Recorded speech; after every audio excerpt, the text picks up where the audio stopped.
जनता पे डिपेंड होता है, खुद पे इतना घमंड नहीं करना चाहिए किसी को। आज मैं भी आपके बीच में हूँ, चाहे भगत सिंह बेनीवाल भी आए। जनता बहुत बड़ी चीज़ होती है, जनता जनार्दन होती है।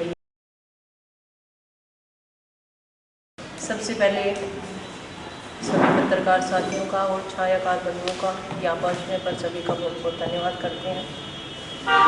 आज जो हमारा मेन एजेंडा है, कॉन्फ्रेंस रखी है हमने, तो हम जो 3 तारीख को चोपटा के अंदर एक किसान रैली का आयोजन किया गया है, तो उसी का न्योता देने के लिए हम गांव में पहुंचे हैं। हर तरह की गांव में, जैसे चेतर गांव में इलाहाबाद के अंदर, उनमें पहुंचे हैं। कुछ दिन पहले भूपेंद्र सिंह हुड्डा की यहाँ पर रैली थी, उसमें भी आपने अपनी ताकत दिखाई थी। उसके बाद अब जो सैलजागढ़ के अंदर आप अपनी ताकत दिखाने, तो ये जो चेंजिंग हुई है, इसका क्या कारण मानते हैं?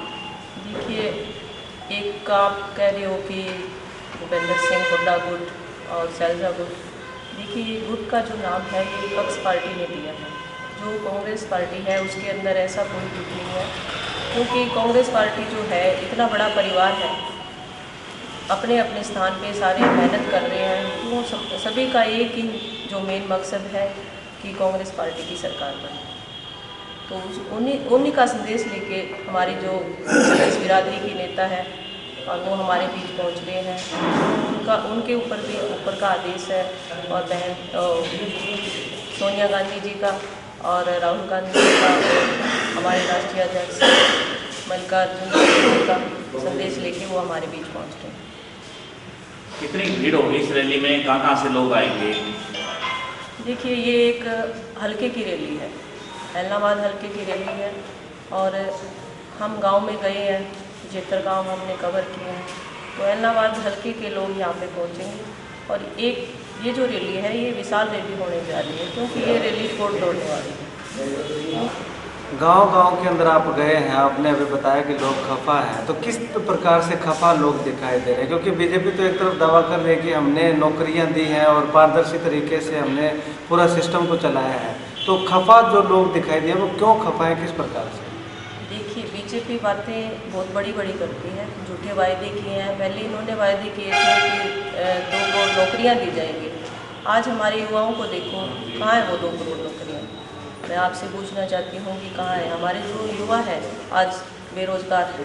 तो नौकरियाँ होती तो आज जो हमारे युवा है नशे की तरफ जा रहे हैं और नशा कर रहे हैं, तो नौकरियाँ होती तो शायद हो सकता है युवा नशे की तरफ ना जाए। ये आज हमारे क्षेत्र के लिए सबसे बड़ी समस्या बनी हुई है कि जो रोजगार नहीं है तो हमारा युवा नशा कर रहा है। इलाहाबाद विधानसभा क्षेत्र में अगर बात करें तो इनेलो का गढ़ माना जाता है, तो इस बार क्या लगता है, ये गढ़ टूट जाएगा या फिर गढ़ का गढ़ ही रहने की संभावना है? सबसे पहले तो मैं आपको एक बात कहूँगी कि जनता जनार्दन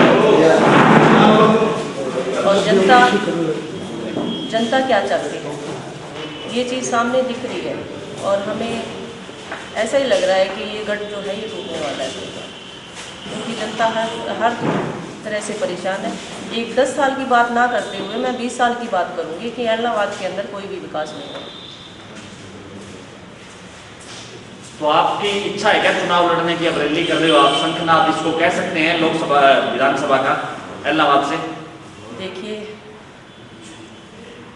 लोकतंत्र के अंदर सभी को अधिकार है अपनी बात रखने का, और मैं लोगों के बीच गई हूँ, लोगों की समस्याएं भी सुनी है, और लोगों का उत्साह देख के ऐसे लग रहा है कि लोग भी चाहते हैं कि जो चेहरा है जो बदल के आए और जो इलाहाबाद का विकास हो। मैं ये कहूँगी कि लोग विश्वास करेंगे और पार्टी विश्वास करेगी तो हम जरूर जो विधानसभा है उसमें उतरेंगे, और 100% जो कांग्रेस पार्टी की जो टिकट होगी उसको जीत के पार्टी की झोली में डालने का काम करेंगे। तो लोग ये क्यों कह रहे हैं कि चेहरा बदलना चाहिए? पिछले आप चुनाव पवन बेनीवाल ने लड़ा, उससे पहले भगत सिंह बेनीवाल है, वो उम्मीदवार थे, आपके पारिवारिक सदस्य ही हैं, तो उनकी आप क्या मानते हैं कि उनकी किस तरह की नेगेटिविटी है कि जैसे लोग अब कह रहे हैं कि बदलना चाहिए चेहरा? देखिए, मैं तो और किसी की बात नहीं करूँगी, वो अपने हिसाब से इलेक्शन लड़ी, चाहे भगत सिंह बेनीवाल की बात हो चाहे पवन बेनीवाल की, वो जो रईस है वो आपके सामने है कि जनता ने उनको कितना प्यार दिया है या जनता उनसे नफरत करती है। पर मैं लोगों के बीच में जा रही हूँ तो मेरे को ये लग रहा है कि जनता का उत्साह है, और हर बच्चे बच्चे की ज़बान पे आज ये है कि संतोष बेनीवाल है। भरत सिंह बेनीवाल लगातार हर इंटरव्यू में एक बात कहते हैं कि उनकी टिकट काटी और तो उसके बाद कांग्रेस ने हाल देख लिया कि क्या रहा, तो दूसरा कोई कैंडिडेट जो 5,000 का आंकड़ा भी पार नहीं कर पाएगा या जमानत भी नहीं बचा पाएगा, तो आप क्या कुछ कहना चाहें? क्या जमानत? देखिए, जनता पे डिपेंड होता है, खुद पे इतना घमंड नहीं करना चाहिए किसी को। आज मैं भी आपके बीच में हूँ, चाहे भरत सिंह बेनीवाल भी आए, जनता बहुत बड़ी चीज़ होती है, जनता जनार्दन होती है, ये बना सकती है तो ये गिरा भी सकती है। तो खुद को कैंडिडेट है उसको अपने पे घमंड नहीं करना चाहिए, क्योंकि जो आशीर्वाद मिलना है वो जनता से मिलना है। तो क्या बड़े इशू है इलाहाबाद के? बड़ा इशू क्या है? देखिए, सबसे बड़ा इशू है इलाहाबाद के अंदर, क्योंकि जो हमारे टहल पे गांव पड़ते हैं, कुछ एक आधा एरिया बाढ़ग्रस्त है और कुछ एक आधा एरिया है वो सेम का है। सबसे बड़ी समस्या है कि हमारा जो किसान है वो बिल्कुल परेशान है।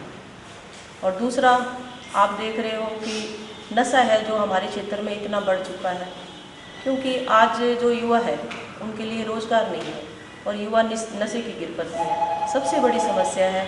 आज एक साइड आपकी भाजपा की बात करूँगी मैं कि इन्होंने साइकिल चला के जो नशा मुक्त अभियान चलाने का काम किया था, तो हमने एक आवाज़ उठाई थी कि नशा ही बंद करना है तो या तो ऊपर से इस पर पाबंदी लगाई जाए और या गाँव-गाँव में नशा मुक्ति केंद्र खुलवाए जाए, क्योंकि जो आम नागरिक है, बच्चे नशा कर रहे हैं, उनके घर इतना काम नहीं करते कि उनके एक वक्त की रोटी भी नहीं है उनके पास। और जो नशा मुक्ति केंद्र में बच्चे को छोड़ते हैं तो 12-12 हज़ार रुपये उनकी जो फीस जमा करवानी पड़ती है। तो जो सरकार है इसने कोई भी किस तरह के काम नहीं किए। इलाहाबाद की बात करो चाहे कहीं की बात करो, इनके वादे बड़े बड़े हैं पर काम इन्होंने नहीं किए। और तीसरी बात, जो हमारे राजस्थान बॉर्डर पे भी हमारे गांव पड़ते हैं, हमारी जो लड़कियां हैं, बेटी बचाओ बेटी पढ़ाओ का नारा तो दे दिया, पर आज हमारी बेटियां सुरक्षित नहीं है, क्योंकि जो राजस्थान बॉर्डर पे हमारे गांव पड़ते हैं, हमारी बेटियों को पढ़ने के लिए सिरसा की जो दूरी है 50 किलोमीटर की वो तय करनी पड़ती है। तो हमने एक बात ये भी रखी थी कि जो चोपटा है उसमें डिग्री कॉलेज खुलवाया जाए। तो देखिए, समस्या तो बहुत सारी है, हर जैसे भी क्षेत्र में गए हैं तो समस्याओं का पता लगा है। तो यहाँ से विधायक ने कुछ प्रयास किए नशा को दूर रखने के लिए? देखिए, मेरे हिसाब से किसी विधायक ने प्रयास नहीं किया। एक की बात नहीं करूँगी, मैं 20 साल पे लेके जाऊँगी, किसी ने ऐसा कदम नहीं उठाया कि हमारा जो सिरसा हल्का हो वो नशा मुक्त।